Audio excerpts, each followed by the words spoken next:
é nós descobrirmos o quão digno Ele é das nossas vidas. É a gente avançar no conhecimento de Deus, ao ponto de prestar a Ele um culto não da maneira que eu quero, mas um culto que o agrade, um culto racional que glorifique o santo nome dEle. Aleluia! Por isso nós vamos orar mais uma vez, mas antes de orar, eu quero convidar você a abrir a sua Bíblia no livro de Romanos, capítulo 11.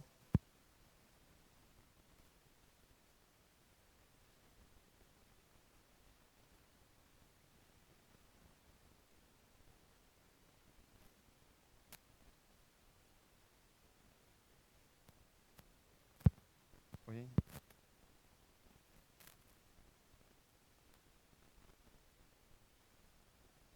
Foi aí, Miguel, me ajuda. Oi, Jesus. Vá abrir na sua Bíblia no livro de Romanos, capítulo 11, verso 3. Quantos se encontraram? Amém? Romanos 11, 33. E esse aqui? Amém. À medida que você vai encontrando, talvez você já ouviu esse texto em alguma música. Quem já ouviu essa parte da Bíblia em uma música? Aliás, irmãos, as melhores músicas são as músicas que cantam a Bíblia, sabia disso? É muito bom adorar com canções que cantam a Bíblia, né? E esse texto ele traz de forma poética a essência do que Deus é. E diz assim: ó profundidade da riqueza, tanto da sabedoria quanto do conhecimento de Deus. Quão insondáveis são os seus juízos e quão inescrutáveis os seus caminhos. Eu estou lendo em uma versão onde, para mim, traz a melhor descrição. Quem, pois, conheceu a mente do Senhor? Ou quem foi o seu conselheiro? Quem primeiro deu a ele para que lhe venha a ser restituído?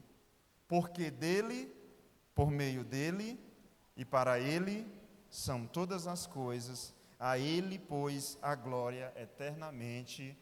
Amém. Amém? Curve sua cabeça, feche seus olhos. Pai, no nome de Jesus, nós te louvamos, te bendizemos, Senhor. Obrigado por este culto, meu Deus.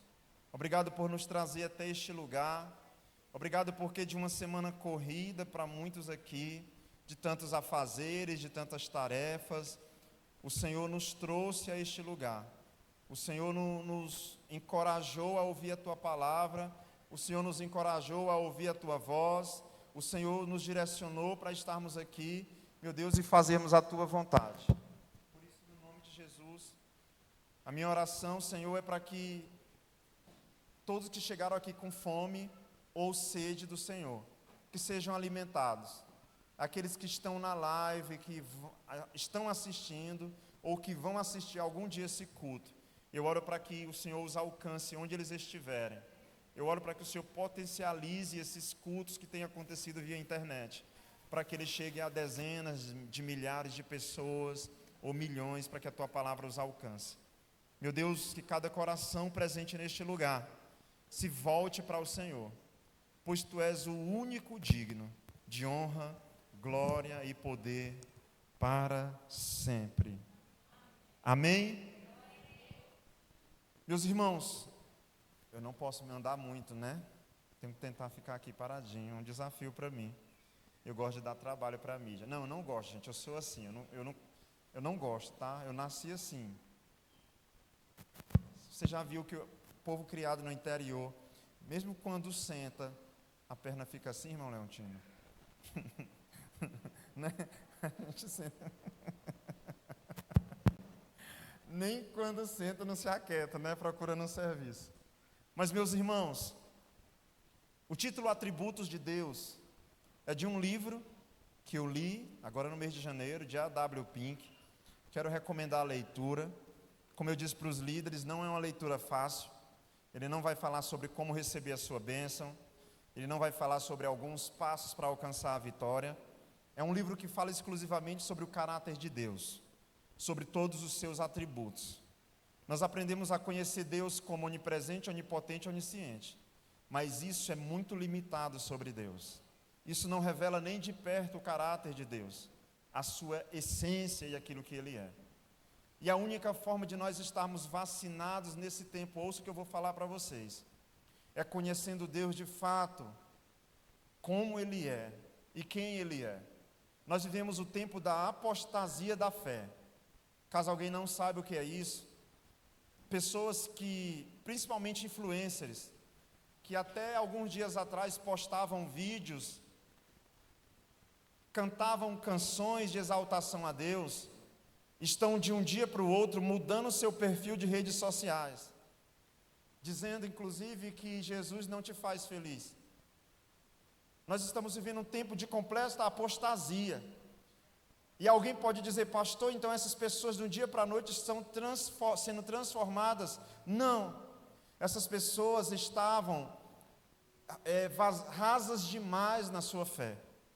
Elas conheciam um Deus apenas de ouvir falar no encontro com Deus, em uma mega conferência que ela participou, mas ela não conheceu Deus no seu secreto, ela não teve uma revelação verdadeira da essência de quem Deus é. Porque quando Deus trouxe alguém para o seu secreto, sempre que Deus trouxe na sua palavra alguém para o monte, sempre que Deus chamou alguém a sós, Deus não queria revelar para aquela pessoa o quão bom aquela pessoa era, Deus queria revelar a sua natureza.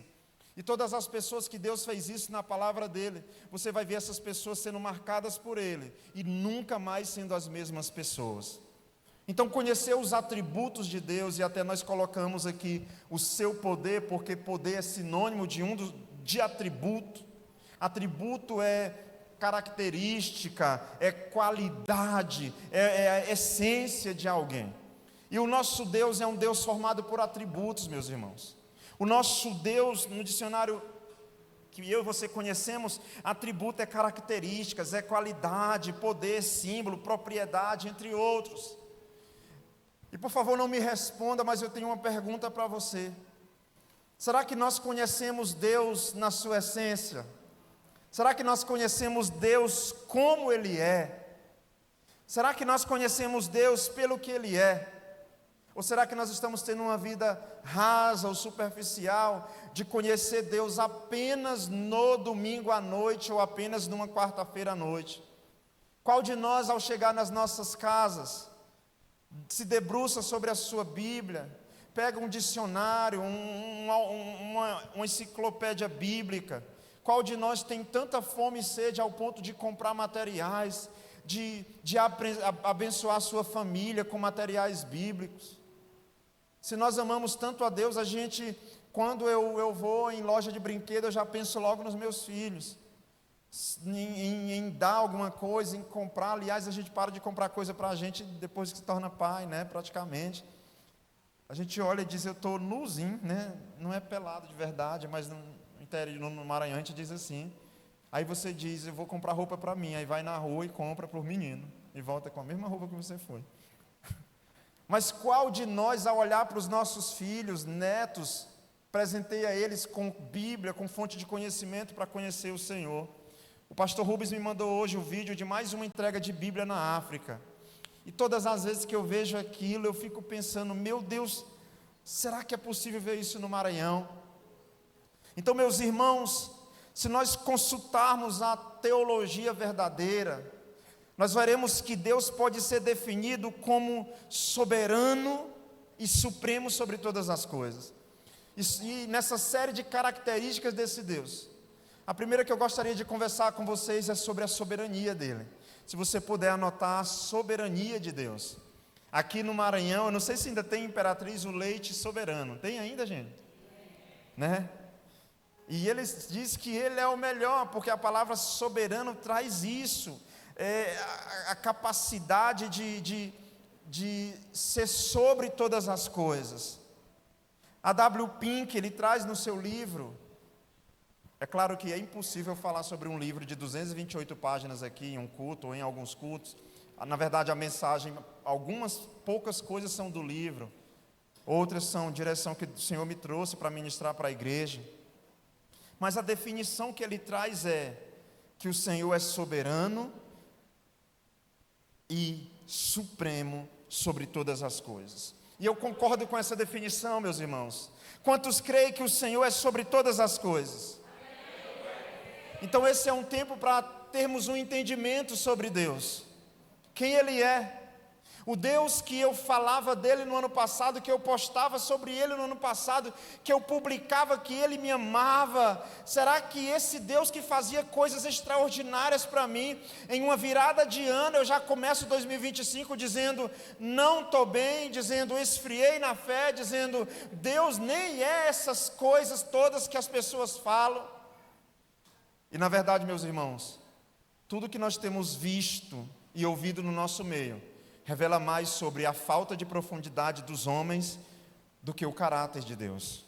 Tudo que nós temos visto nesse tempo revela mais sobre quem nós somos do que sobre quem Deus é. Poucas pessoas descobriram muito sobre quem Deus era. A Bíblia vai falar de pessoas que andaram com Deus, mas a terra não era digna, nem vou usar o plural, de pessoa que andou com Deus, mas que a terra não é digna de pessoa como essa. Pessoas que ouviram a voz de Deus em tempos difíceis. Nós estamos com a série, durante as quartas-feiras, o Deus que fala aos homens. Não homens no sentido de gênero, homem, mulher, masculino, feminino, mas a humanidade.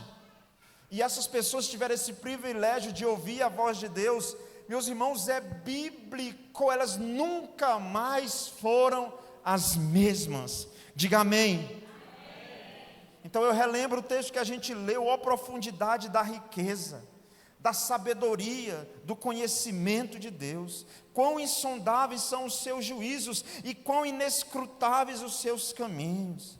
Quem, pois, conheceu a mente do Senhor, ou quem foi o seu conselheiro? Quem deu alguma coisa a ele para ser restituído? Se tem uma área que nós precisamos, igreja do Senhor, nesse tempo, é muito bom desfrutar do fogo, é muito bom desfrutar do mover no meio da igreja, mas nós precisamos ter muito cuidado com as coisas que são passageiras. Se eu colocar a mão na sua cabeça e orar e você sentir a presença de Deus, isso é bíblico, é poderoso, é de Deus, mas eu quero te dizer que no dia seguinte, você vai precisar ir para a presença de Deus e dizer, não, Deus, eu quero o pastor Lucas de novo aqui na minha casa, colocando de novo a mão sobre a minha cabeça, mas dizendo, eu quero aquilo que eu senti lá no culto, mas agora aqui, na tua presença, no meu quarto, na minha casa, eu quero sentir a tua presença, a mesma que se revelou a mim na oração em comunhão, na oração em unidade, na oração no templo. Eu quero essa intimidade aqui e agora, no lugar que eu estou. Quantos podem dizer amém? No livro de Salmos, capítulo 115, verso 3, talvez quando a gente fala da soberania do Senhor, de um Deus que é sobre todas as coisas, esse salmo seja, eu não sei se eu posso dizer assim, o que melhor, mas na minha opinião, no meu ver, esse salmo seja talvez um dos que melhor descrevem a soberania de Deus. Ele vai dizer que Deus governa sobre, não sei se na sua Bíblia está assim, na minha está, todas, Salmos 115, 3. Eu falei o versículo? Está aqui. O nosso Deus governa sobre todas, essa versão é NVI. Eu acho que eu não vou lembrar qual que eu coloquei aqui na hora. Tenta achar para mim, o nosso Deus governa. Vê se acha essa palavra, por favor. Se alguém tiver, me fala aí, por gentileza, qual é. Qual é a versão? Se alguém tiver uma outra, na igreja normalmente tem várias versões.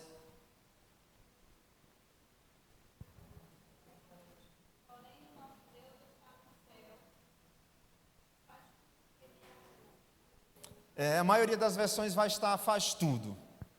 Mas eu tenho com algumas Bíblias online e algumas de papel lá em casa, eu consigo muitas versões. E eu gosto da versão que diz governa. Fazer tudo é governar também. Amém, meus irmãos? Glória a Deus.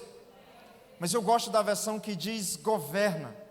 O nosso Deus governa. Na NVI diz que Ele faz tudo, não é isso? O nosso Deus está no céu e pode fazer tudo o que lhe agrada.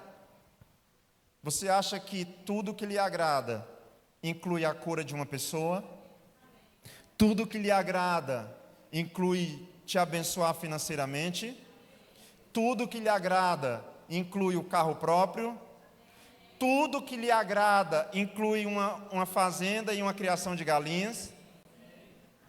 Agora eu quero falar sobre uma coisa que a gente às vezes tem dificuldade de dizer amém. Tudo que agrada fala de permitir uma doença também, meus irmãos. Tudo que lhe agrada fala de permitir a nossa casa pegar fogo. Tudo que lhe agrada fala sobre permitir uma enfermidade, perder uma pessoa próxima a nós. E nós, ao decorrer desses cultos, vamos entender um pouco disso. Até que ponto o Senhor está no controle ou não está. Amém. Acharam aqui o Senhor, o 113. No 113 a versão governa, a palavra governa. Ok. Então talvez eu só fiz a confusão no capítulo. O Senhor governa sobre todas as nações. Amém. É um pouco diferente, mas obrigado. Aqui está a palavra governa. No 113, 4. O Senhor governa sobre todas as nações e a sua glória está acima do céu. Você pode dar um glória a Deus? E dizer amém? Agora abra sua Bíblia no livro de Jeremias, capítulo 29. Obrigado, pessoal da mídia. Não perca o raciocínio. Jeremias, capítulo 29.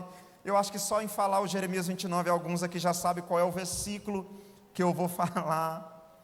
Jeremias 29, talvez vocês pensaram que era o 11, não é? Acho que é um dos textos mais lidos por nós, é Jeremias 29, 11. O Senhor que sabe que pensamentos, né? Não é esse, Jeremias 29, Jeremias 9. Eu falei 29, Jeremias 9, gente. Estou desacostumado, viu, a falar aqui as coisas. A cirurgia foi na barriga, não foi na memória, mas a gente... Jeremias 9, 23.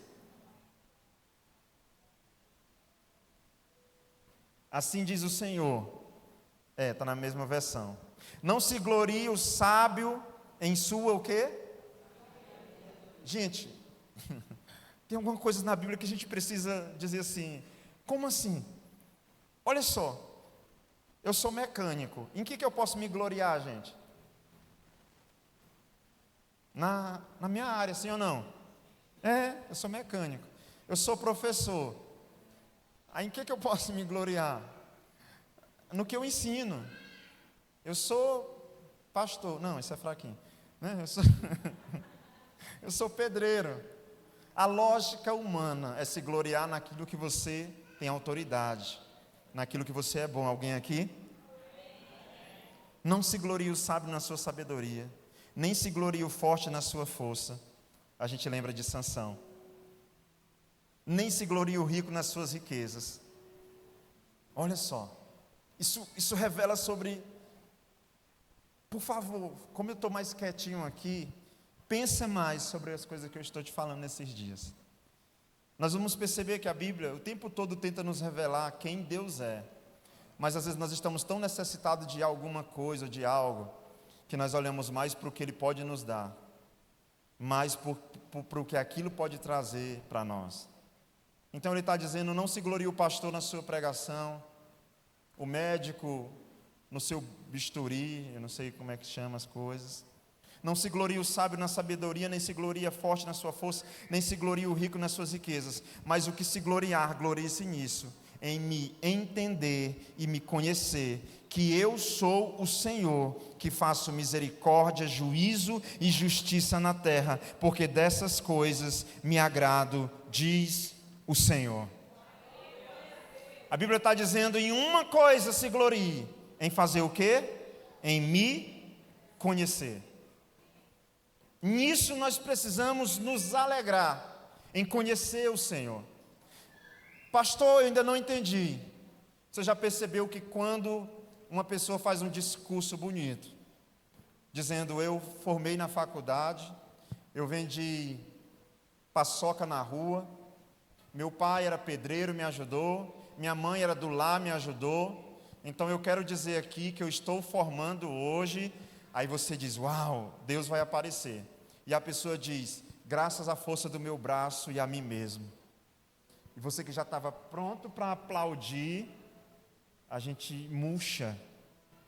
Porque não sei se você percebe, todas as coisas extraordinárias que a gente faz, é automático levar isso para o Senhor, que é perfeito, que criou todas as coisas. Então, se alguém está dizendo, gente, eu não podia gerar e eu tive um filho, e a medicina cuidou, e a parteira ajudou, mas graças a Deus por isso que aconteceu, nessas horas nós estamos dizendo, quem é digno de todas as coisas, meus irmãos? Tem pessoas fazendo discursos extraordinários, para no final ela aparecer no centro. E eu quero te dizer que o homem jamais vai estar no centro, meus irmãos. Nós vivemos o cristianismo, onde Cristo é o centro, onde Ele é digno do trono que Ele ocupa. A Bíblia diz, não se glorie na tua força, na tua capacidade, mas se glorie em conhecer o Senhor. E eu vou mais além naquilo que os apóstolos pregaram, em torná-lo conhecido de todas as nações. Aleluia! Então, meus irmãos, nessa caminhada, muitas vezes nós buscamos conhecer Deus de forma superficial, baseado nas nossas experiências, baseado em relacionamentos que eu tive momentâneos com o Senhor. No entanto, Deus nos convida a conhecê-lo através da revelação dos seus atributos. E é isso que leituras como o livro que eu mencionei para vocês, os atributos de Deus, vai nos fazendo entender quantas vezes o Senhor sempre esteve no controle de todas as coisas, mas a nossa mediocridade, me perdoe a expressão, a nossa mediocridade nos faz pensar que se tudo deu certo, Deus está no controle, se nada deu certo, o diabo é moleque. É assim ou não é assim no dia a dia? O pneu não furou, Deus está no controle. O pneu furou, o diabo é moleque. Eu saindo aqui da igreja essa semana, de moto, já o médico já liberou, viu? Eu não posso fazer grau ainda, nem bater em buraco.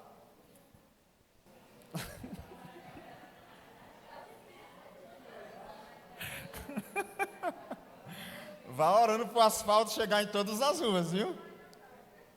Irmãos, e eu peguei uma chuva, um molho de chuva. Chuva, menino. Chuva que eu levantava o sapato e a água escorria. É naquelas horas que o diabo diz assim, fala que o diabo é moleque, né? Não, meus irmãos, para mim o da chuva é as coisas mais extraordinárias desse mundo, é a chuva. Meu Deus, eu amo a essência da terra quando chove. E eu vou dizer que o diabo é moleque na hora da chuva? Não, ele não pode criar chuva, ele não pode mover as nuvens. Glória a Deus em todas as coisas. Amém? Então, quando nós conhecemos Deus por quem Ele é, nós começamos a entender que, mesmo naquele dia, que você fez 10 toneladas de comida no seu restaurante, e só apareceu os próprios funcionários dizendo, eu estou com fome, não vem ninguém, libera comida. Naquele dia o Senhor, Ele continua no controle de todas as coisas. Então eu te faço uma pergunta, como você conheceu o Senhor? Talvez essa seja uma pergunta simples, mas eu me fiz ela esse ano, esse começo de ano, depois da minha cirurgia. Eu tive tempo para pensar muitas coisas, e eu estava lembrando da minha conversão. Eu não sei se você sabe, mas eu tive um tempo frio, eu esfriei um tempo, e eu percebi que o tempo que eu estive frio foi por causa de problemas na igreja. Então eu já passei por um momento que alguns de vocês talvez já passaram ou estão passando. E algo que eu atribuía a irmãos, a liderança, a pastores, eu percebi que eles não tinham nada a ver com isso. Eu descobri que era responsabilidade apenas minha e somente minha. Eu esfriei por problema de igreja, irmãos.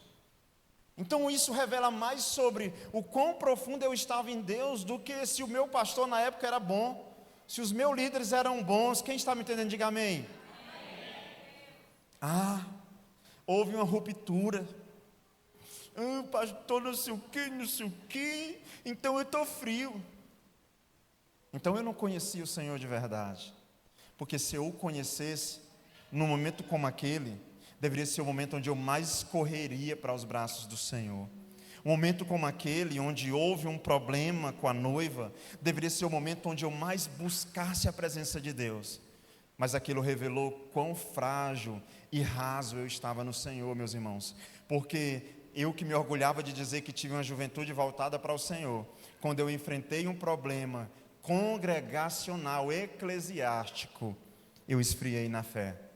Ou seja, eu percebi que eu estava servindo a um Deus, talvez por aquilo que Ele poderia me proporcionar, e não por quem Ele era. Porque se é por quem Ele é, Deus nunca deixou de me amar, Ele nunca deixou de ser provedor, Ele nunca deixou de cuidar de absolutamente nada, meus irmãos. Mas eu, por causa de um problema na igreja, eu não estou bem, estou ferido. Eu não estou brincando com alguém aqui não, eu estou falando de algo que eu vivi.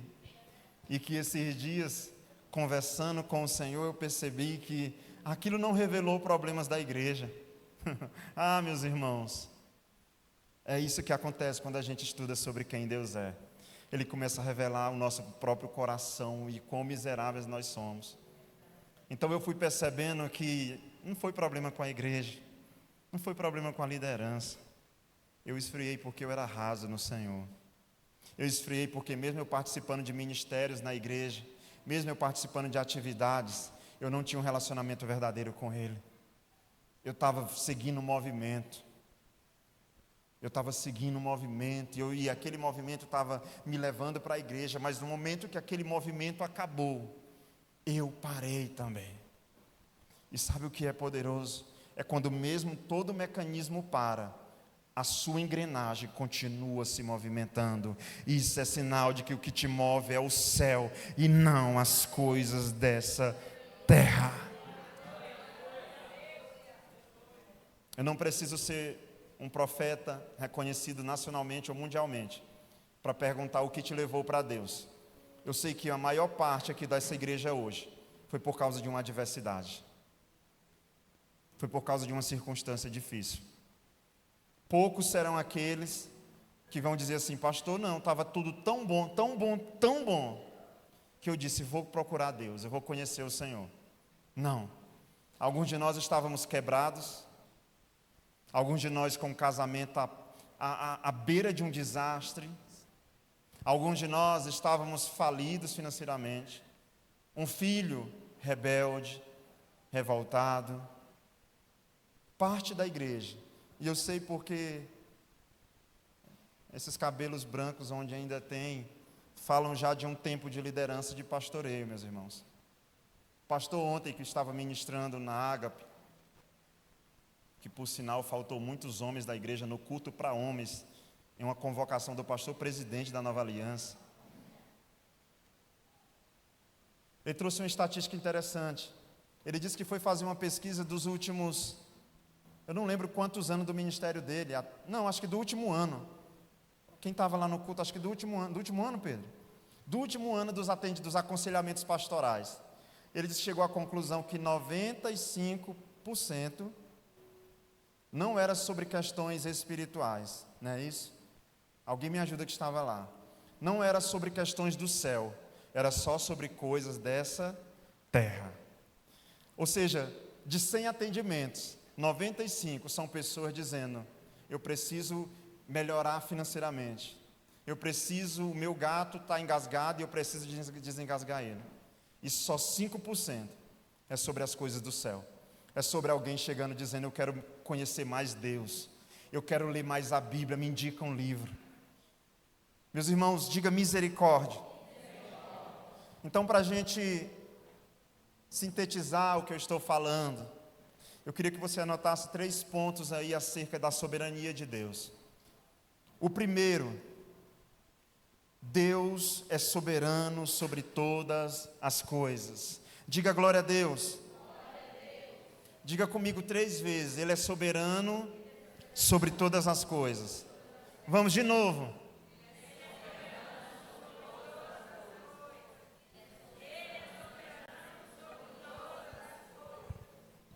A Sara, esses dias, da melhor coisa que aconteceu de cirurgiada, um grude comigo. Meu Deus, levando a comida, minha esposa que prepara a comida, né? Mas ela que levava na cama lá, na mesinha, Fazia questão, acho que ela até brigava com a mãe dela, se a mãe dela tentasse levar. Meus irmãos, e é um negócio assim, ela dá um cheiro e diz: o Senhor é o melhor pai do mundo. E eu me convenço, facinho, facinho, eu acredito. Ela me aperta, me beija e diz: o Senhor é o melhor pai do mundo. E tipo assim que ela fala. E aquilo me convence. Ela é muito convicta em afirmar isso. Eu quero te fazer uma pergunta: será que agora, quando você acabou de dizer que Deus é soberano sobre todas as coisas, você consegue pelo menos se convencer que pelo menos sobre a sua vida Ele tem sido sobre todas as coisas soberano? Ou será que na nossa vida Ele tem sido mais uma coisa que acontece aos domingos à noite, uma coisa que acontece aos sábados, às quartas-feiras? A soberania é uma autoridade superior que não pode ser competida por nenhum outro poder. Constitui-se, irmãos, um poder absoluto de ação legítima em âmbito político, jurídico, qualquer esfera da sociedade. Ele é soberano, é sobre todas as coisas. Salmo 115, 3. Aliás, a versão que aparece governa foi o 113, 4, né? Coloca aí essa então, por favor. Salmo 113, 4, né? Nós vamos ler o 115, 3. O Senhor está, já apareceu exaltado ali, menino. O Senhor governa todas a sua glória está acima dos céus. Os olhos do mundo se voltaram no mês de janeiro para a posse de Donald Trump nos Estados Unidos. Quem assistiu? Eu estava operado, sem muito o que fazer, assisti o dia inteiro. Eu acho que eu não lembro uma última vez que eu fiquei um dia inteiro na televisão. Foi nessa. Porque aquilo ali fala muito sobre o que pode acontecer, o que vai acontecer no mundo. Eu digo o dia inteiro, é claro que é um exagero. Uma manhã, acho que até meio-dia, 1 hora talvez. Mas meus irmãos, vocês viram sobre o que eles colocam a mão quando fazem um juramento? O Donald Trump foi eleito presidente dos Estados Unidos e se tornou o que para muitos analistas políticos é o presidente mais poderoso da terra hoje. O presidente da nação mais poderosa da terra. Eu te pergunto, você acha que na hora do juramento ele colocou a mão sobre um guia de receitas práticas de culinária? Ele colocou a mão sobre um manual de celular, de mecânica? O presidente mais poderoso do mundo, da nação mais poderosa, fez um juramento colocando a mão em cima da Bíblia. O mundo reconhece que Deus é soberano sobre todas as coisas. Ele estava dizendo: acima dos Estados Unidos existe um Deus que governa sobre todas as coisas. Que governa sobre todas as coisas. Na hora de orar por ele, o filho de Billy Graham, orando, pastor, e um padre também, se eu não estiver enganado, ele levou. Você entende isso? O tanto que nas mínimas coisas é afirmado quem Deus é, meus irmãos. E isso precisa ser levado a sério nesse tempo. Nós precisamos nos perguntar novamente se temos tratado Deus sobre como Ele é e quem Ele é. E eu te falo por que Deus falou tanto comigo sobre isso.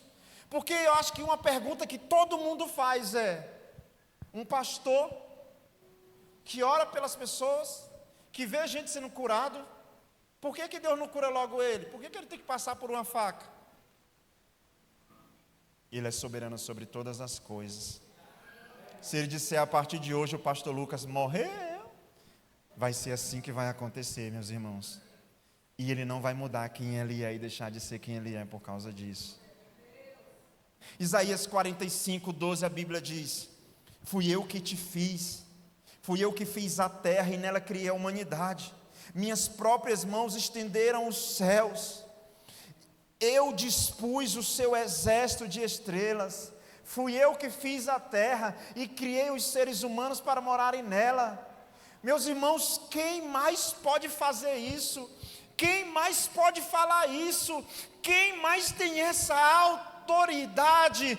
Esse é o Deus que eu e você, de forma dominical, nos reunimos nesse lugar para servir e adorar, meus irmãos. É o Deus que pode dizer: eu criei todas as coisas. Eu criei todas as coisas. Eu assisti com as crianças um episódio, eu acho que é a novela que chama Gênesis, né, da Record. Gênesis. E é tão interessante você ler, mas depois assistir. Eu nem sabia que era, depois que foi que eu fui descobrir que o episódio era do Gênesis, da Record. Mas você vê a criação e conseguir enxergar um Deus por trás daquilo, formando todas as coisas, meus irmãos. Isso é muito extraordinário. Não sei se você já leu a criação. Tem gente precisando ler a Bíblia inteira e procurar livros e autorias para ver Deus. Meus irmãos, olha para Gênesis capítulo 1. Deus criando todas as coisas. Deus estabelecendo a lua para governar a noite, o sol para governar o dia. Igreja, não sei se você sabe, mas a terra ela dá uma volta completa em volta do seu eixo. Isso leva um período de 24 horas. Meus irmãos, se isso atrasar um pouco, o mundo fica completamente desordenado. Se a terra fazendo esse giro em volta do seu próprio eixo, ela atrasar um pouquinho os dias, o dia e a noite vai demorar uma eternidade. Ontem, na hora da chuva, teve um estouro no padrão lá de casa e faltou energia. E é interessante como uma noite com ventilador central de ar passa rápido. Mas experimente uma noite com muriçoca e sem energia para você ver como ela parece uma eternidade. É ou não é? É. Se a terra que dá essa volta em volta do seu próprio eixo no período de 24 horas, se ela atrasar um pouquinho, se o dia demorasse um pouquinho a mais, tudo nesse mundo que a gente conhece ficaria desgovernado. A lua, meus irmãos, a lua está numa distância, tem caçador, pescador que diz, hoje não está bom para pescar, e tem gente que diz, ô besteira, olha a lua. Você sabia que isso não é brincadeira, é sério? A lua está na distância que ela tinha que estar da terra. Meus irmãos, se a lua e a terra brigassem, né, igual as histórias de antigamente, e se afastasse um pouquinho, tudo que a gente conhece ia ser inundado por ondas gigantescas. A maré respeita o equilíbrio da distância da lua e da terra. Gênesis 1, está lá, Deus colocando a lua onde ela deve estar. Você sabia que se o sol e a terra se mexessem um pouquinho, dizendo, vamos nos aproximar um pouco mais, a gente costuma dizer no Nordeste, né, o sol está mais perto, é um sol para cada imperatrizense. Se isso acontecesse de verdade, a gente tinha sido torrado já. O sol está na distância correta que ele deve estar da terra. Caso contrário, a gente já havia sido torrado. A terra que a gente conhece, existe uma atmosfera que nos protege, meus irmãos. Cerca de 45 milhões de qual é o nome do troço, meu Deus, que cai, que pega fogo, alguém me ajuda? Asteroides, meteoritos. Eu esqueci a quantidade, mas elas tentam colidir com a terra todos os anos, você nem vê isso. Porque existe uma atmosfera nos protegendo, destruindo, desviando eles. Irmãos, eu te pergunto, você vê ou não vê Deus sobre todas essas coisas, mantendo o sol onde ele deve estar, a lua onde ela deve estar, a atmosfera, a terra girando perfeitamente dentro do tempo? Vocês acham que tudo isso é acaso? Não, igreja, existe um Deus que é soberano e governa sobre todas as coisas. Efésios 1:11 diz, nada foge do seu controle, Ele conduz a história segundo a sua vontade. Diga comigo, nada foge, Efésios 1:11, acho que eu não mandei para vocês, nada foge do seu controle. Talvez vai estar um pouco diferente, mas eu gosto de ler assim, acha o que eu disse para vocês ali comigo, todas as coisas são feitas de acordo com o plano e com a decisão. Deixa eu ler na versão Lucas de Almeida. Nada foge do seu controle. Ele é soberano sobre todas as coisas. Janeiro demorou demais, fevereiro não sei o que, eu acho que Deus já se... Não, meus irmãos. Deus está onde Ele deveria estar, no controle de todas as coisas. Em segundo lugar, a soberania de Deus sobre as nossas vidas. E por favor, anote isso. A soberania de Deus sobre a minha vida. Amém? Salmo 139, 16. Salmo 139, 16. Os teus olhos viram o meu embrião. Todos os dias determinados para mim foram escritos no teu livro, antes de qualquer deles existir. Quem aqui já ficou sabendo que alguém estava grávida, mas não podia contar? Porque ia ter o chá da revelação ainda. Alguém já ficou sabendo? Você teve a revelação, ou a pessoa fez o teste, te contou e disse, ainda vai ter o negócio da revelação. Aí você fica, meu Deus, eita babado, né? Você fica ali. A Bíblia diz, tu me vistes antes de eu ter nascido.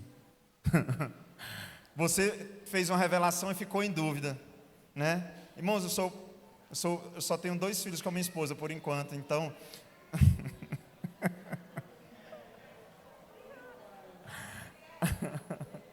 E olha aqui para mim. Quem é pai aqui? Quem já é pai? Glória a Deus. Só quem já é pai, irmãos, aquela sensação de tá grávida ou não tá grávida? Aí você pensa, meu Deus, o guarda-roupa está caindo nas portas, a moto está quebrada, né? E fica aquela guerra, não dorme à noite. Mesmo, não, pastor, foi planejado, mas ainda assim, é uma ansiedade muito grande, você fica sem saber, vai parecer comigo, vai parecer com a mãe, vai parecer com a avó, o olho vai sair azul, é verde, é preto, é marrom. A Bíblia diz, os teus olhos viram o meu embrião. O meu embrião, você sabe o que é um embrião, criatura? Todos os dias determinados para mim foram escritos no teu livro antes de qualquer deles existir. Tudo que eu e você somos estava escrito no livro de Deus. Ele já tinha o conhecimento e o controle de todas as coisas. Mateus capítulo 10, verso 30 diz, até os cabelos da cabeça de vocês estão todos contados. Cada dia que passa está mais fácil para Deus contar os meus. Quanto a vocês, até os fios dos seus cabelos estão todos contados. Pois é, meus irmãos. Tem um negócio que eu vi, eu nem sabia que existia, um tal do fio a fio que a mulher faz no salão, gente. Separa fio por fio para emendar outro pedaço de cabelo, olha. Vai em Deus que Ele já disse quanto é que tem para ir poupar o trabalho de vocês. Meus irmãos, será que um pastor que ora pelas pessoas, mas que teve uma enfermidade e precisou passar por uma cirurgia, é porque Deus não está com soberania sobre a vida dele, meus irmãos? Uma mãe que ora, uma mãe que chora pelo seu filho, crente do mover, crente de todas as orações, e um filho conhece as drogas e se torna usuário. Será que Deus não é soberano sobre a vida dessa mãe? Deus, Ele está no controle de todas as coisas, irmãos. Mas quando nós começamos a descobrir quem Ele é, uma coisa que a gente vai perceber é que Ele está no controle de todas as coisas, mas Ele nos dá autoridade para direcionar. Ele nos permite comandar as nossas próprias vidas e fazer nossas próprias escolhas. Deus está no comando de todas as coisas, mas Ele nos dá liberdade de tomar decisões. Ele nos dá liberdade de fazer escolhas. Ele nos dá liberdade de correr, de ficar parado, de cheirar algo, de provar algo ou de não provar. Isso significa que ele perdeu o controle das coisas, igreja? Não. Para mim, um dos melhores exemplos disso é a história de José do Egito. Todos aqui? Você já leu a história de José? O que acontece com ele logo cedo? Os irmãos dele preparam muito dinheiro e oferta na vida dele, prospera ele, dá um terreno, lojas, casas, é isso que acontece com ele. O que fizeram com o menino? Venderam. Às vezes eu lendo na Bíblia, eu dou glória a Deus pelos meus irmãos, porque por mais raiva que já me fizeram, nunca me venderam, né? Irmão, tem irmão que já fez tanta coisa, né? Mas vendeu, pelo menos, se me vendeu, eu acho que nunca receberam, né? Que ninguém veio atrás de mim. Olha aqui para mim. Aliás, se tem isso na novela da Record, eu quero ver esse episódio. Vocês aí que já assistiram essa novela da Bíblia, me diz. É quando José revela quem ele é para os irmãos. Tem, gente? Tem isso? Se tiver, porque eu quero assistir. Para mim, esse é um dos episódios mais dramáticos, mais emocionantes da Bíblia. Não sei se você já parou para pensar, irmãos. O cara no começo da história dele é vendido e separado. Ele vai passar pela pindaíba. Ele vai ser esquecido na prisão, ele vai ser esquecido por quem prometeu libertar ele. Ele vai ser acusado de coisa que ele não cometeu, ele vai para o chilindró. É tanta coisa acontecendo com esse homem. Mas no capítulo 45, claro, não dá para a gente ler aqui tudo. Mas não tem como eu não esquecer disso. A Bíblia diz que ele chora tão alto que o povo ouve ele chorando de longe. Depois você lê o capítulo 45. José chora tão alto, sabe, ele estava com um choro contido, ele não conseguia mais segurar. Então quando chega a hora de revelar aos irmãos, ele chora tão alto que a Bíblia vai dizer que eles vão escutar longe. No verso 8 de Gênesis 45, Gênesis 45, 8, ele vai dizer assim, presta atenção. Talvez Jó também é o segundo exemplo. José é uma das pessoas que poderia dizer: Deus não está sobre a minha vida, e ele se esqueceu de mim. Mas ele diz no capítulo 45, verso 8: assim, não foram vocês que me mandaram para cá, mas o próprio Deus. Como assim? Os irmãos não o venderam? Como assim? Não tem alguém enfermo na tua família? Como assim? Você não está passando por lutas? A voz do diabo não é? Diz que foi o diabo, diz que o diabo é moleque. José diz assim: não foram vocês que me mandaram para cá, mas sim o próprio. Ele me tornou ministro do faraó e me fez administrador de todo o palácio e o governador de todo o Egito. E a Bíblia diz que ele abençoa a família dele. Ele manda buscar o pai dele, ele faz, meus irmãos, uma certeza que apesar do pecado e da maldade existirem nesse mundo, que faz enfermidades, que faz a gente perder coisas, existe um Deus que é soberano. Existe um Deus que está no controle não só de todas as coisas, mas no controle da minha vida também. Você pode dizer amém? Terceiro e último, eu queria que você anotasse. Deus nos deu autoridade para vencer as obras do diabo. Não sei se está aí. Deus nos deu autoridade para vencer as obras do diabo. Mas anote aí que fica fácil. Ele é soberano sobre todas as coisas. Ele é soberano sobre a minha vida. E esse Deus, sendo soberano sobre todas as coisas, Ele me deu autoridade para vencer as obras do diabo. Eu posso ouvir um amém? Amém. E alguém pode dizer: pastor, mas que autoridade é essa que Deus nos dá? Aonde é que está essa autoridade? Abra sua Bíblia no livro de Apocalipse, capítulo 20.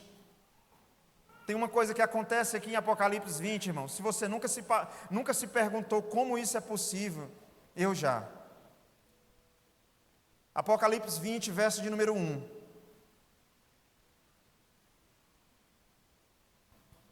20, capítulo 20, verso 1. Vi descer do céu um anjo que trazia na mão a chave do abismo e uma grande corrente. Quantos anjos? Quantos? Eu não posso gritar. Olha o verso 2. Ele prendeu o dragão, a antiga serpente, que é quem? Satanás. E o acorrentou por 1000 anos. Lançou-o no abismo, fechou-o e pôs um selo sobre ele, para assim impedi-lo de enganar as nações, até que terminassem os 1000 anos. Depois disso é necessário que ele seja solto por um pouco de tempo. Eu não quero te falar sobre teologia pré-tribulacionista, pós-tribulacionista, tribulacionista, sobre se você crer, se vai ficar na hora da tribulação, se vai ser arrebatado. Eu quero te dizer que o diabo, que tanta gente dá tanto poder para ele, a Bíblia diz que um único anjo. Diga quantos, irmãos, para mim? Um único anjo trazia na mão a chave do abismo e uma grande corrente e prendeu o diabo. Eu quero te perguntar, você acha que esse Deus não tem autoridade para estabelecer decretos sobre a minha e sobre a sua vida e governar todas as coisas? Eu posso ouvir um amém? Alguém pode dizer, pastor, mas por que pessoas boas sofrem? Eu te respondo como Jesus respondeu: porque nós não somos bons. Nós não somos bons. Houve apenas nessa terra uma pessoa que era boa. E essa pessoa morreu numa cruz. Essa pessoa que era boa se voluntariou para ser maltratado e desprezado pela humanidade. O nome dela é Jesus Cristo, meus irmãos. Então, todas as vezes que você for falar por que pessoas boas sofrem, eu quero te dizer que bom foi só um. E ele sofreu no nosso lugar, por amor da minha e da sua vida. Houve apenas uma pessoa boa, na qual coisas ruins aconteceram, e essa pessoa se chamava Jesus. Jesus, surpreendentemente, ele voluntariou-se para carregar as coisas ruins da humanidade inteira. E eu quero te perguntar, se Deus permitiu que a maldade recaísse sobre seu Filho único, para redimir toda a criação e salvar muitos, ele realmente sabe o que está fazendo. Esse Deus não poupou nem o seu próprio Filho, mas Ele está no controle de todas as coisas, e nós podemos confiar em Deus, mesmo nos momentos de incerteza, mesmo nos momentos mais difíceis, nós podemos confiar que esse Deus está no controle de todas as coisas. Amém? E para que você entenda que Ele está no controle de todas as coisas, Ele nos deu autoridade para vencer as obras do diabo. No livro de Lucas, capítulo 10, verso 19. Lucas 10, 19. A Bíblia diz assim: eu lhes dei autoridade para pisarem sobre cobras e escorpiões e sobre todo o poder do inimigo, e nada lhes fará dano algum. Eu posso ouvir um aleluia? Você consegue entender isso? Esse Deus que está no controle de todas as coisas, que pode todas as coisas, Ele nos deu a autoridade para pisar em serpentes e escorpiões, para neutralizar as obras das trevas. Alguém tem dúvida de que esse Deus está no controle de todas as coisas, meus irmãos? Foi isso que eu respondi para o diabo esses dias. Deus está no controle da minha vida. Da primeira vez que eu operei, o médico perguntou se eu queria ver a cirurgia. Eu disse, eu quero. Ele aplicou aquela anestesia lá que paralisa daqui para baixo, mas eu vi. Eu pude sentir assim ele mexendo dentro da barriga, né? Eu não tinha fé o suficiente ainda. Eu acho que eu estava com medo dele cortar alguma coisa no meu corpo a mais. Você vigia, rapaz, não estou falando a perna. Mas eu acho que caso ele quisesse me matar, eu segurava ele e dizia: calma lá, só a hérnia. Então, dessa segunda, já mais convicto de quem Deus é, o anestesista perguntou: você quer sentir alguma coisa, ver alguma coisa? Eu digo: não. Ele disse: porque a hack, você ainda vai ficar consciente, não sei o quê, mas eu posso aplicar uma coisinha a mais para você dormir. Irmão, a última coisa que eu lembro da enfermeira perguntando é se eu estava nervoso. Né? Eu em pé ainda, sentei, ela disse: você está nervoso? E o anestesista disse: eu estou colocando aqui já o remedinho. Aí pronto, eu acordei já de noite no quarto, operado já. Eu descobri que nós ou confiamos na soberania dele, no cuidado dele, na proteção dele, ou a gente começa urgentemente a tentar descobrir quem esse Deus é sobre as nossas vidas. 1 João capítulo 4, verso 4, a Bíblia diz: aquele que está em vocês é maior do que aquele que está no mundo. Amém, meus irmãos? Aquele que está em vocês é maior do que aquele que está no mundo. Pastor, mas o meu nome pode estar na boca de um sapo. O meu nome pode estar numa encruzilhada. A Bíblia diz no livro de Filipenses, capítulo 1, verso 6: aquele que começou a boa obra em vocês vai completá-la até o dia de Jesus Cristo. Filipenses, capítulo 1, verso 6. No livro de Romanos, capítulo 8, verso 1: e que agora já não há condenação para os que estão em Cristo Jesus. Pastor, eu corri atrás do profeta e ele disse que revelou que meu nome está na boca do sapo. Meus irmãos, deixa eu te fazer uma pergunta. O que é que um cristão genuíno faz quando as coisas ficam difíceis? Eu estou falando de um cristão genuíno. Ele ora. O que é que um ímpio, filho das trevas, faz quando as coisas ficam difíceis? Ele faz um trabalho. O Deus que mandou um único anjo acorrentar Satanás por 1000 anos. Um Deus que com a sua palavra construiu todas as coisas. Um Deus que faz os seus filhos passar por um deserto para se tornar governador. Um Deus que nos deu autoridade para pisar serpentes e escorpiões. Eu vou ficar com medo do meu nome estar na boca de um sapo, igreja? Não, Ele é soberano sobre todas as coisas.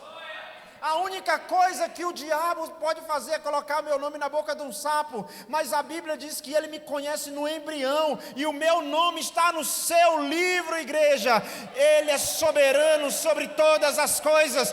Pode colar na boca da onça, na boca do escorpião, na boca do sapo, o meu nome está no livro da vida. O Senhor dos Exércitos é o nome dele, e ele governa essa esfera gigantesca que eu estou inserido. Você pode aplaudir o nome de Jesus Cristo?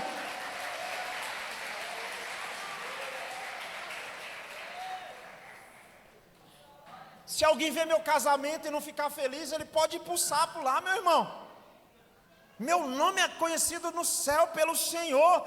Deus tem o controle da minha vida. Deixa o sapo comer inseto e seguir a vida dele. Não tem autoridade, porque o Senhor é soberano sobre todas as coisas. O Senhor é soberano sobre a minha vida, e mesmo sendo soberano, me deu autoridade para pisar, para expulsar e para derrotar as forças das trevas. Nós não precisamos de cordãozinho para tirar quebrante. Nós não precisamos que a nossa casa esteja 24 horas com a intercessora mais crente da igreja. Se nós entendermos quem Deus é e se a nossa vida for dele, isso é suficiente. Romanos 11:36 diz que dele, por ele e para ele são todas as coisas. Aplauda ele mais uma vez, se coloque de pé no seu lugar.